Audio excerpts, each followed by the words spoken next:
Hey everyone, welcome back to my channel. My name is Rag, and today I'm going to talk about why you should do one thing and work on that one thing only. But before we jump in, I would like to share a personal anecdote that I feel may add value to this video. Basically, I was journaling about 2 weeks ago, so I have the journal here. I was journaling on the 31st of January, and it basically says, what are my passions? So you might be wondering what the hell I wrote in that journal. So basically, it was me going back and forth with my decisions to choose between multiple interests. And I had developed these interests after I graduated from university, and I just didn't know what specific skill or thing would basically make me feel alive, if that's how I want to call it. And I had more than one interest, which is what kept me stuck and led me to overthinking and bouncing back from decision to decision. The first one was content creation, as you can see what I'm doing now for YouTube, TikTok, and Instagram. Basically, I started this journey in June, so right after graduation. And the purpose of starting these social media platforms was to document my story and share my progress and basically keep myself accountable with each and every single one of you watching this, so that it helps me stay disciplined and pursuing my goals and sticking to the main mission. The second one is a fitness influencer, more specifically a calisthenics influencer. I got into calisthenics 3 years ago when my first roommate and now one of my best friends introduced me to that specific area of fitness, and I can't express how much that it has changed my life. And I still train calisthenics till day, but I told myself that I wasn't as advanced in where I am currently with the skill, and I decided to only train calisthenics for my health until I can truly share with all of you on my personal experiences and probably sharing tips on whether you should be doing calisthenics or not. The other interest that popped up was the possibility of becoming a music producer and DJ. I got inspired after seeing my best friend throw a really sick college party back in spring. I think I want to say spring 2023 more specifically, and I straight up told him that, hey, I'm gonna become a DJ. I'm gonna start learning how to DJ, and he helped me get into it. And then a few months later, he and I got inspired by seeing our favorite music artists live on the stage, going to festivals and hearing their sound, and that inspired us to also work on identifying and creating our own sounds from scratch. And later did I realize that it's a complicated journey. And the other two interests included the possibility of either becoming a podcaster or an author. Growing up, I wasn't fond of watching or listening to long podcasts until I came across a few recommendations from my friends, specifically the Huberman Lab podcast by Andrew Huberman, Dr. Andrew Huberman, and the Modern Wisdom podcast by Chris Williamson. These two podcasts have completely changed my life in a very different perspective, because the way they sit down and talk about modern life challenges and how do you deal with those specific challenges, you get the point. So you have a podcast and you have like a specific topic you're really interested in, and you're just engrossed in the topic they teach in that podcast. And what I also notice is that over time, when it comes to being an author, I see YouTubers who initially start off in making a few videos like this, and at the point of their lives where they're really good at what they share to their audience, they start putting their thoughts and skills into a book and monetize the book.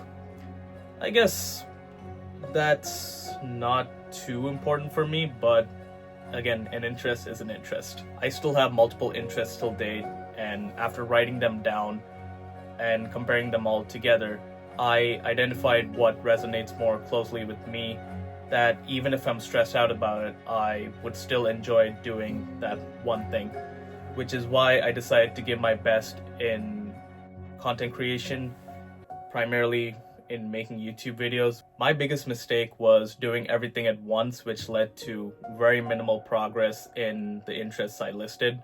However, the moment I decided to focus on that one thing for a few months, everything changed.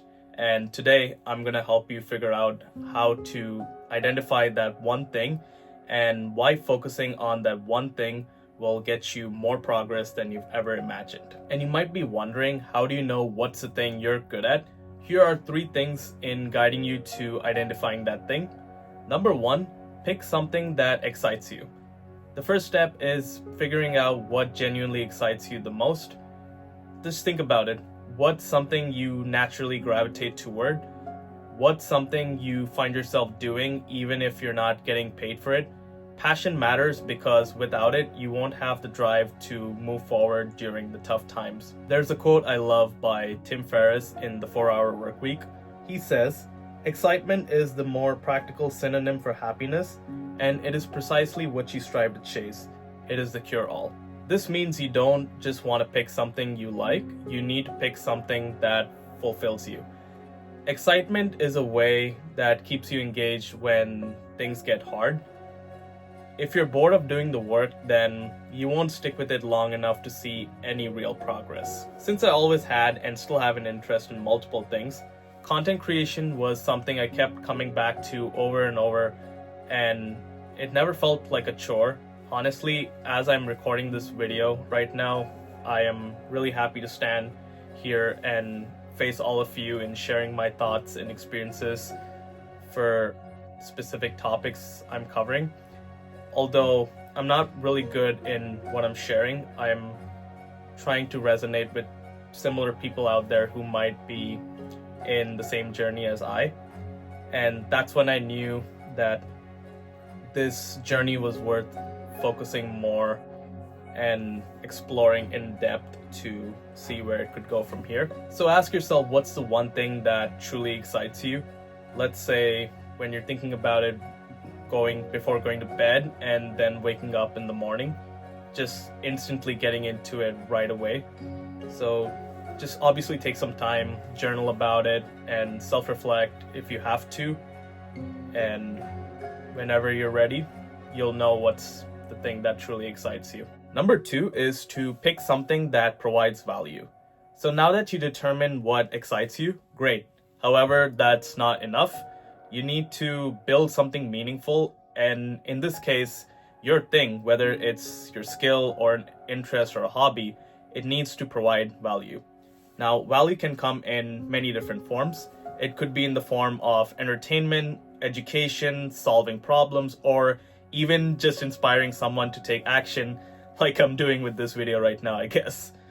But that's when I realized that when I started this journey as a content creator, it wasn't just about me. Initially, when I shared my struggles, progress, and even tips to people who watched my videos, I noticed a few people who truly resonated and connected to the content I was sharing. And that's when I understood that it's not just about finding the excitement in what you're doing, but providing value to other people who benefit out of your content. Moreover, when you provide value, your thing turns into something much bigger and potentially rewarding. And you just want to think about it when you identify the thing that excites you and something that can provide value.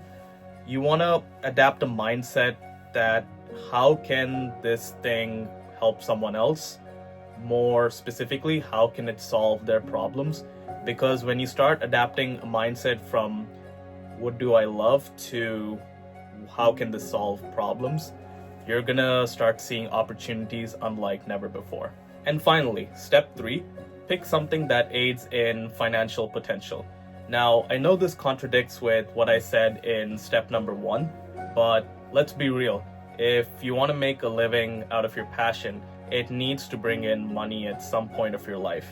Now, it doesn't mean that you have to make money from day one, but you want to at least find a path that is financial sustainable in generating passive income over a specific period of time. And there are many ways to monetize your passions. For me, when I started looking at content creation, I didn't see it as a fun activity, but also saw it as a potential business model. I noticed how creators were building brands around their passions and then displaying their expertise into, and it's more like leveraging their expertise into their source of income.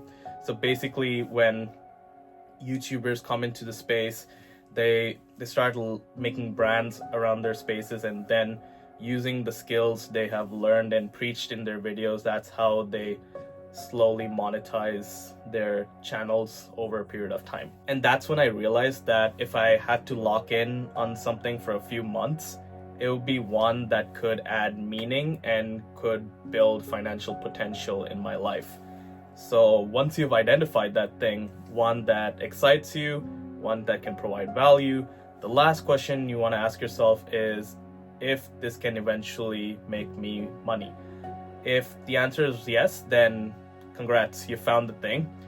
If for some reason that you followed the 3 steps and you haven't come to a conclusion in what thing you're good at, then I would recommend to go through the steps again, especially spending more time in step number 1.